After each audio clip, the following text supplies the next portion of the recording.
Welcome! Today we're considering the difference between hoping and knowing while drawing this sweet little sitting pup, which you can customize to look like your dog.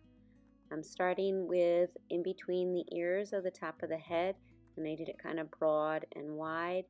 And now I'm leaving that little space for the ears, and that's like the back of the head. And then I'm going to come out a little bit for the shoulders. So that's the shoulders. We don't see the front legs from the back, but we want to show that's a little wider. And now this is like the belly of the dog, the body, where the backbone's going down, and make this as skinny or as fat as your dog, longer or shorter, whatever you'd like for your breed. I kind of tried to do really general.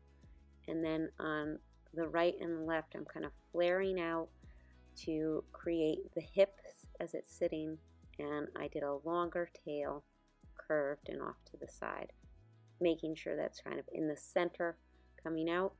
And now for my ears, I just went like general, like a lab ear, where I'm going to go up and out. And remember, you're trying to make them the same, but dogs' ears as they move are not all exactly the same, and as they sit you're not getting a perfect view from behind, but I'm trying to draw that little S curve of the ear sitting, and I'm just going to put in a few little lines for shadow, and that's like kind of the back,